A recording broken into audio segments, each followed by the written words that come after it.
Welcome back. Now, as more companies call employees back to the office, legal experts say it's not as simple as issuing a return to work order, especially if remote work was formally agreed upon. Sectors like banking, finance, and even some government departments have already begun rolling back flexible work arrangements introduced during the COVID-19 pandemic.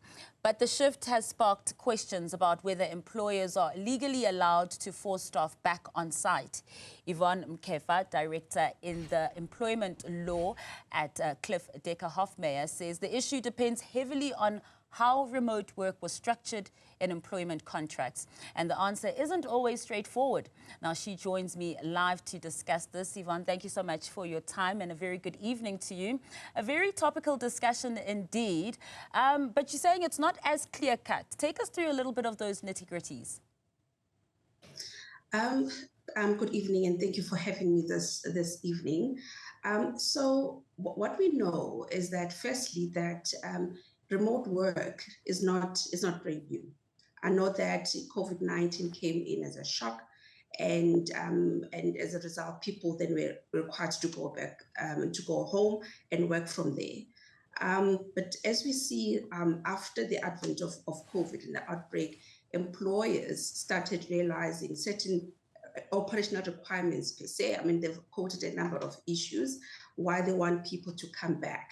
And as a result of that, they required employees to come back.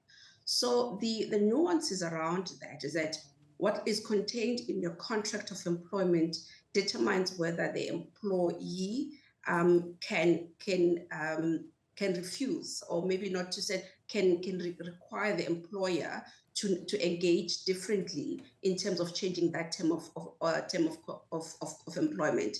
Firstly, the basic conditions of employment, maybe let's just start there.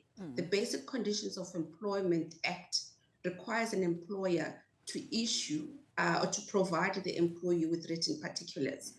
And and part of that is providing the employee with a place of work. So what we've seen in the contracts of employment, one, you would see the contract of employment providing for an employee to either work remotely. I know that during COVID, that became the one of the important things that employee were demanding or could negotiate.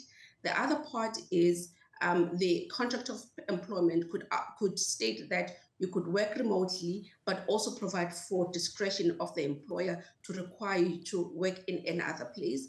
And the third one is the contract of employment may state that you will work on site in a corporate office with brick and mortar, but also reserve the flexibility for the employer to require you to work anywhere. So depending on all those three scenarios, then the employer has to engage an employee differently when they require them to come back to the office. You also made mention that the employers have also stated what are some of the reasons why they want their employees back in office. What are some of those reasons that they state? So one, I think it's largely operational requirements. So if the employer has realized that there is issues around productivity, they've asked employees to come back, but they've also quoted aspects such as organizational culture and employee engagement, because that deals with the morale and how actually and how productivity is impacted. But the other aspect that they've also raised is tacit, or what is called inorganic learning and development. That it's also called the learning that happens, around the water cooler, where you don't necessarily need to be sitting in a classroom and for the skills and the knowledge to be transferred between employees. So that has been quoted as missing, particularly for people who are coming into the work environment or the workspace for the first time, the new entrants that actually have they've no point of reference, and they don't know what the culture of work is. So the employers have looked into those things, and also just long term. And on the other side, we also know that there are a number of people who actually struggled to work from home, which also impacted productivity, as it were.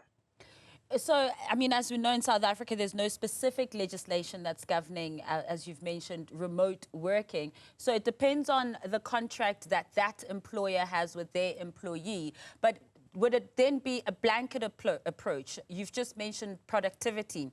Some might say, look, I feel I'm more productive working remotely, while maybe results show a different thing for others who feel that they may need to go back into the office.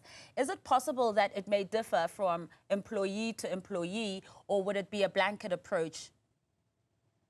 It certainly cannot be a blanket approach. And that's why the fairness of how people are being brought back and the lawfulness of how people are being brought to the office. And that requires that employees must be engaged, because one, we are dealing with a relationship between an employer and an employee, which is founded on trust and interdependence. So employers must come to the party to engage the employees, and the employees must also be open-minded about why they are being asked to come back to the office. So that, to answer you directly, can't be a blanket approach to require people to come back. And we know that there are also industry or sectors or categories of employees or people who have specific skills that employers are struggling to bring them back, such as in the IT industry, where developers are saying, actually, we are fine working from home.